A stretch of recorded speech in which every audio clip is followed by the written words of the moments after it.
Welcome to Irresistible You, Ignite Your Passion and Purpose. Forgot the title for a second.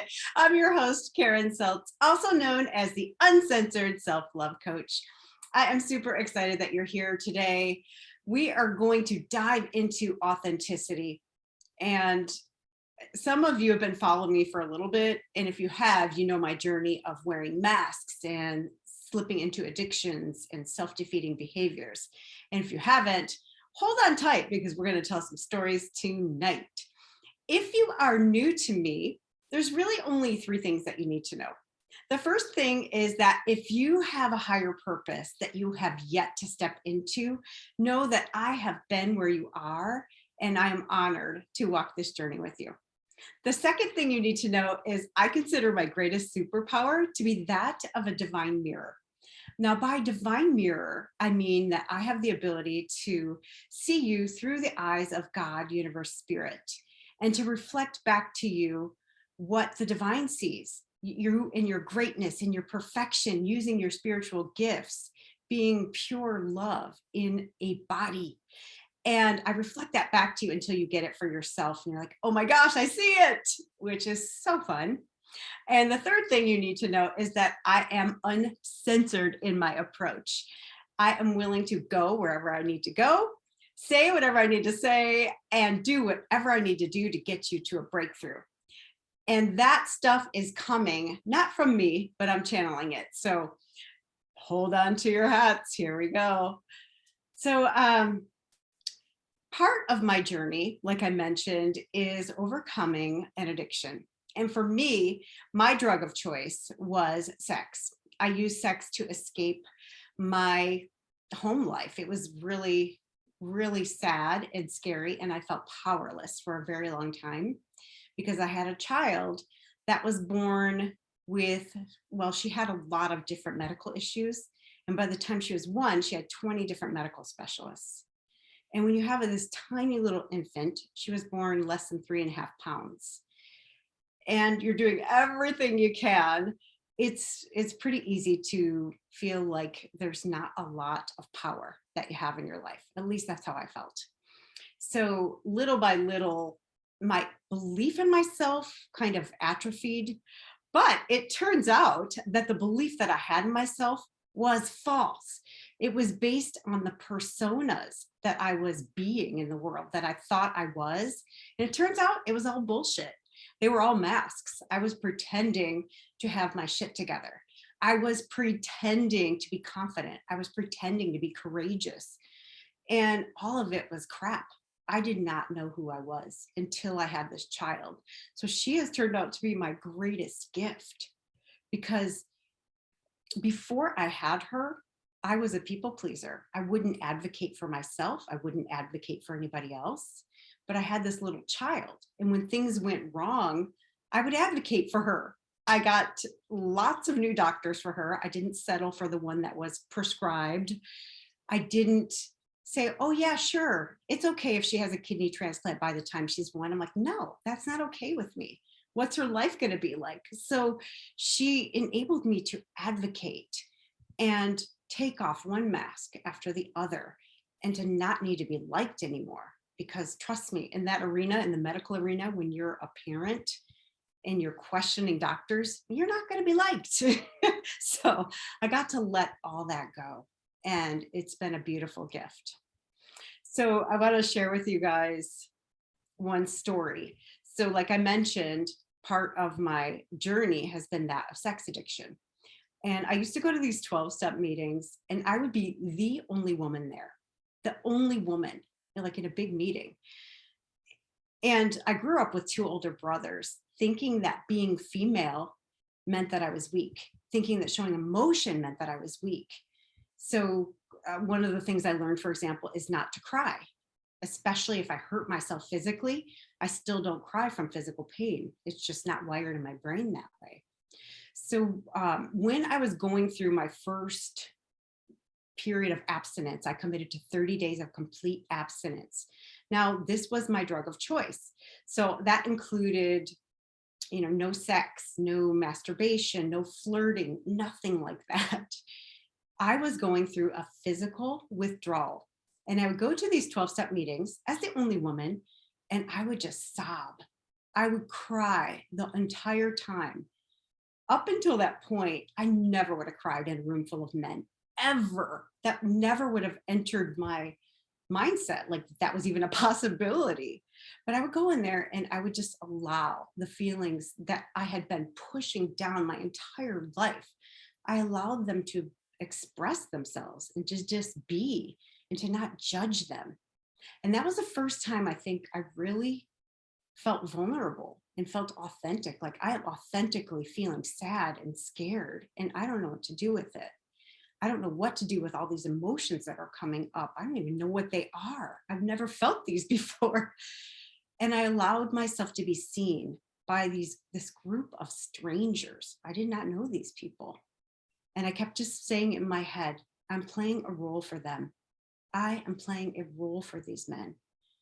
Because the men in those rooms saw most women as sex objects. They didn't see them as people.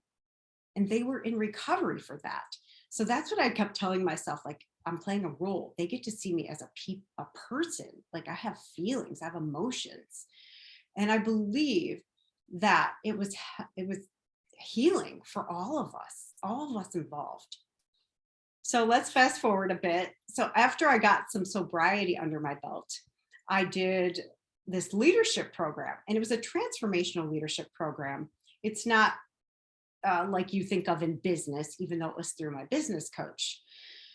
And we did some exercises where I got to be super authentic, and it was scary as hell.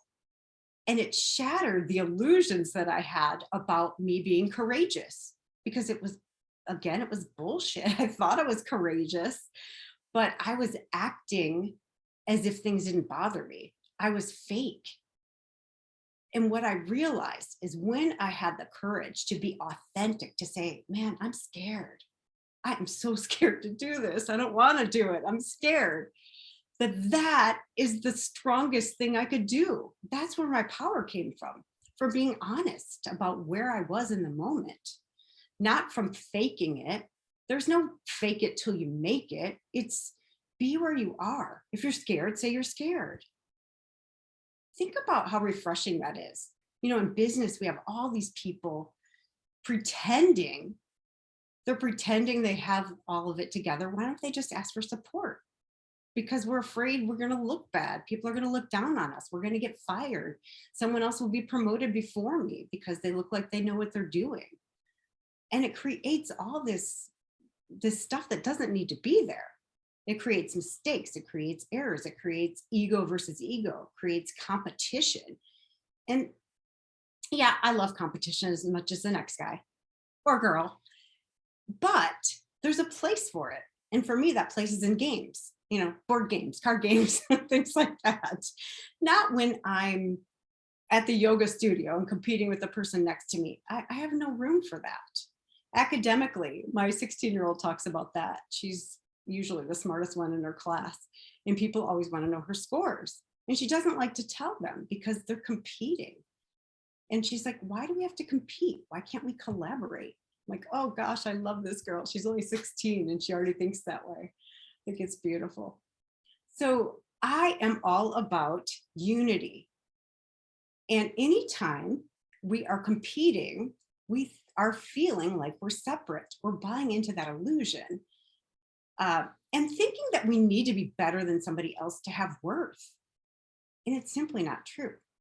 We were born worthy. It's never going to change. There's not a single freaking thing you can do to make yourself any more worthy. And the good news is there's not a single thing you can do to make yourself any less worthy. You're just worthy. Accept it. It takes a while for that message to get in. But once it does, think about the freedom. You can't earn it.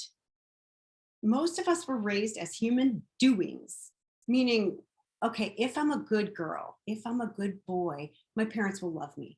If I get good grades, my parents will love me. If I make the cheerleading squad, if I make the football team, my parents will love me. If I clean my room, if I clean my plate, my parents will love me. And we grow up trying to earn it. And it's impossible. At least it was in my house. It was impossible to earn that love because I was always messing up. I could not get it right. Like, as much as I tried to be perfect, I fell short. I still do. Only the beauty is now I can laugh at myself. I'm like, well, that didn't work. Let's get up, brush myself off, and try again. It doesn't always work that way. But the thing is, when you're in the work, when you are taking yourself on and saying, oh, you know what? Even though I had a smile on my face, my stomach felt tight. When you analyze these situations afterward, you could say, I noticed that I was holding back. I was holding back what I really thought. And then next time you can make an agreement like, okay, next time that comes up and I feel that tightness in my stomach, I'm going to say what I think in a loving way or in a not loving way. Because when you first start, it comes out like, I'm like, I'm sorry, I sounded like a bitch. That was not my intention. I am practicing using my voice. And it takes practice, and you get to fall down and get back up because it's freaking worth it. It is worth it. When you get to the place where you can just speak your mind and have no charge, no expectation on how somebody's going to receive it, think about the freedom there. And I got to practice telling the truth about myself. And I've shared this story on a couple of different podcasts. When I first started, I got into 12-step addiction recovery program. And then I also got into this program called Real Love. And it was based on a book on how to be unconditionally loving and how to feel unconditionally loved. And we had these groups and we would go, and I went to this women's meeting. And the purpose was to practice telling the truth about yourself. And I thought, well, who doesn't do that? I'm like, well, I was such a liar. I didn't even know. I was just showing people what I thought they wanted to see. And I had no idea I was even doing it. It was all unconscious, and it was trying to keep myself safe. So I get to this meeting, this is probably my second meeting, and there's a host. And I told like some surface level truth, one that wouldn't make me look too bad. And she's like, okay, great. Now tell us what you're really afraid to tell us. And I'm like, oh, shit, man, she just called me out. So I remember thinking, it was like all in a split second. Like, I don't really know these people. I've only been here once. I'm just going to let them put their money where their mouth is. Let's see if they can love this, because this is not lovable. What I'm doing is not lovable. And then I also grew up in a household that was physically abusive. So I kind of expected these women to want to physically attack me. So I'm like checking the exits. I don't know if anybody here can relate to undergoing physical abuse, but I used to do this like in my 20s too. I'd go to the bar. First thing I would do is survey and see if anybody posed a threat to me. And I would have a plan like, okay, this is how I'm going to attack. This is how I'm going to get out. So that's what I did at this meeting. It was the same exact thing. I'm like, okay, there's the door. I can just, duck and weave and I can make it to the door. And then I took a deep breath and I looked at the floor. Now, mind you, I was married at this time and I had 2 tiny children, small. And I looked at the ground and I'm like, I sleep with married men. Now I was like, I thought I was the enemy to all these women because I was sleeping with their husbands. I mean, not literally, but maybe, I didn't know. And I just kept looking at the ground and I kept waiting for that feeling of like the daggers, like, oh, that bitch. Like, I just, because I could, we could feel those things and it didn't come. And so finally I got the courage and I looked up and I looked around the room, and in the faces of these women, all I saw was compassion. It wasn't hatred. It wasn't you bitch. It was compassion. It was love. I'm like, what planet am I on? Who are these people? And what followed was freaking beautiful and amazing. One after the other. My courage to share something so deep and so difficult, the courage it took me, it opened up the space for all these other women. And one of them said, I slept with my best friend's husband 10 years ago, and I've never told a soul. I promised I would take that one to my grave. And it's been eating me alive. And it's so good to share it. And just one after the other, these women started sharing their secrets and being seen and accepted and loved just as they were for the first time. And I'm like, oh my gosh, I think I'm onto something.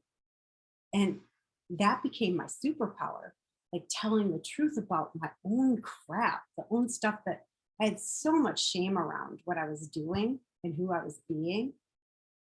And when I was able to share that, it didn't have a hold on me in the same way.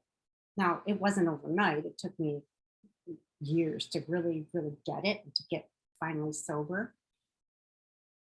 But also, I developed the capacity to see people with no judgment because I thought what I was doing was way worse. I was comparing. I thought what I was doing was way worse than what anybody else could possibly be doing. So I was able to really see people and love them no matter what and say, you don't need to be any different. You are lovable exactly as you are. You don't need to change a thing. And then it became like, and is that behavior contributing to your happiness or is it taking away? And it's not, it wasn't a moral judgment thing. It was just, are you happy when you do these things? Or would you rather do something else? And that's what it came down to for me is I was not happy. I had a ton of layers of denial. So it wasn't until I was able to get authentic and say, okay, yes, I do feel shame doing these things. Because for a long time, I didn't feel it. It wasn't on the surface for me. Shame was not my go-to. It was other things. Like I felt like if I didn't act out, I was going to disappear. And it's really difficult to convey that because I felt I had these core beliefs, like the only way I was lovable and the only way I mattered was if men paid attention to me and if men loved me. So when I didn't feel loved at home or in any relationship, I would immediately go look for validation outside of the relationship. Like, okay, am I still lovable? Do men still want me? Would they still want to be with me? And it was deep. It ended up being linked to my survival because the way it was going with my daughter, I felt like if I don't do something to get out of my head, I'm going to kill myself. I can't take it. And I knew that was not an option. So I'm like, okay, what can I do? And I was like scrambling to find some kind of relief. And when I found it, I kept repeating that pattern. So even when it didn't work anymore to relieve the anxiety, because after doing it for a while, I could be in the middle of acting out with somebody and panic would hit me like, oh, I don't have anything else planned. When am I going to do this again? And I would freak out. I was so scared that I was going to go back to my life of powerlessness. And I felt powerful there. So getting underneath, like, what is it that drives you to wear a mask? One of the things that I've found is when we feel empty, alone, or afraid, the only thing that we can see in any interaction with anybody else is what they can do for us, which means like I feel like I'm lacking something and I need somebody else to like fill me up, to meet my needs, because I don't feel like I could do it myself because I'm lacking. Or what someone could do for us, which means we're protecting ourselves. We have walls up. It means I'm afraid of being hurt. So the key for that is there's three things: to get love. So find somebody who can love you exactly as you are. Because when you hold anything back from those people that love you, you're always on the hook. You're always wondering, like, yeah, sure, they love me now, but would they love me if they knew that I had done this thing? Would they love me or would they leave? Would they reject me? So find a few people, doesn't have to be a lot, that you can tell everything to. And don't vomit on them. Like, tell them one thing, just one. Let it soak in. And then another time, you're like, tell them another thing, but don't vomit everything. Oh, and then in sixth grade, I did. Like, no. You will burn out your friends. So we get to be responsible with our vulnerability, like Brene Brown says. The next thing is to be loving. Learn to unconditionally love people. This is so funny. So in this program, this Real Love program, we used to take phone calls and make phone calls. And the purpose was for people to tell the truth about themselves. And whoever was accepting the phone call would ask them questions and just hold space. And One time it was like in the summer in Phoenix and my phone like got overheated and died. And I was on the phone with this guy and he actually blogged about this. I find this hilarious. After I was gone, not on the phone saying, and agreeing and, doing all those filler things. He's like, I've never felt so seen and loved in my life because there was just space there, but I wasn't on the line. So that was a good lesson. Like, shut up. When people are talking, shut up. Let them have the space. You don't need to and fill the space. Let them have it. Just be there energetically. Hold the space. So get loved, be loving. And the third leg is to be responsible. And that's a difficult one for many of us because we grow up projecting. Like, we don't want that. The stuff that we find icky. We don't want it. So we project it out onto other people. So being responsible is, okay, I created this situation, and making amends if we need to, like owning up to it. Being responsible means not being a victim of anything or anybody, which is, man, that one is still like my lesson. It's still coming up for me. I'm like, come on, how long do I get to do this work before I get that one? So just be easy, be gentle with yourself, because your triggers will always be your triggers. And when you think, oh, I should have reached this level because I've been doing this work for 20 years, you're like setting yourself up for failure. So learn to play. Like, hello, Vicky Victim, like name your victim. I don't know, name her whatever you want, or him. Whatever the thing is. The other one for me is the need to be right. Like, I still have that crap. Like, ugh. It makes me want to vomit sometimes, which means that I'm resisting it. So when I feel that, I'm like, okay, what am I resisting? And then I breathe into it. I'm like, okay, yeah, you get to be a victim for 2 minutes. I'll give you 2 minutes. All right, let me hold you. I got you. Cry it out. Cry it out. Yep, everybody's against you. Nobody loves you. I'm like, okay, now what? Now what?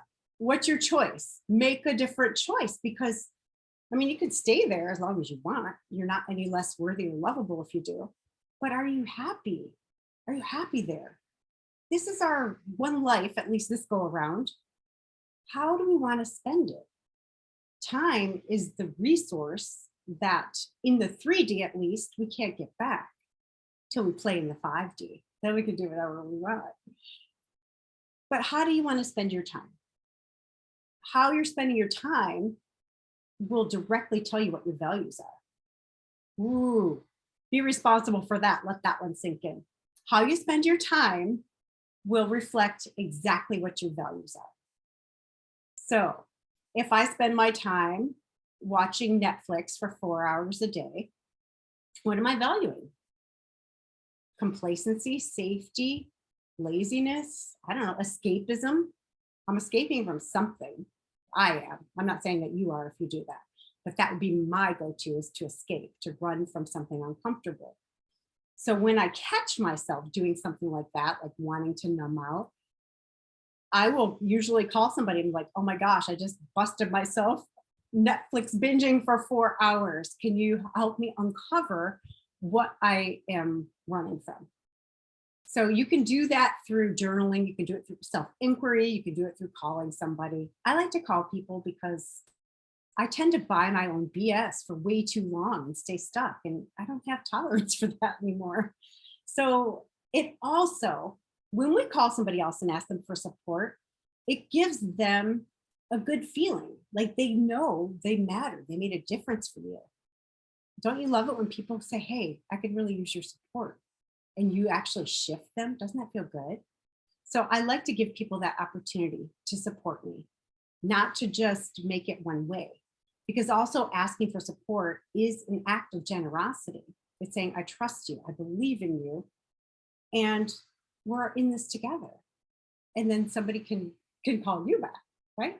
And ask you for support later. So authenticity. What masks are you wearing to keep yourself safe? Is it the mask of strong? Is it the mask of perfection? Is it the mask of controlling? Sometimes we wear masks like bitchy, controlling, so that people can't see below the surface. We're really scared. So you get to bust yourself on those. Like, what are they? Good mom, good wife. Anything with a label like a good, bad, ugly, trust me, it's a mask. And it's not you. It's not who you are. It's something you put on to get something done, right? Or to get something from someone, acceptance, love, praise, power. So you get to call yourself on your own cons. What is underneath the mask? Have you ever taken it off and taken a look? Because it's fun.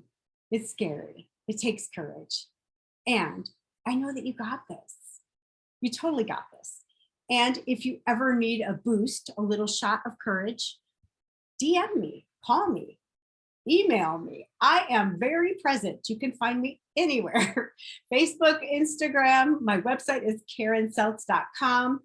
I am easy to find, ever present. And I am here with you and for you. Thank you so much for watching Irresistible You. Ignite your passion and purpose. I will see you right here next week.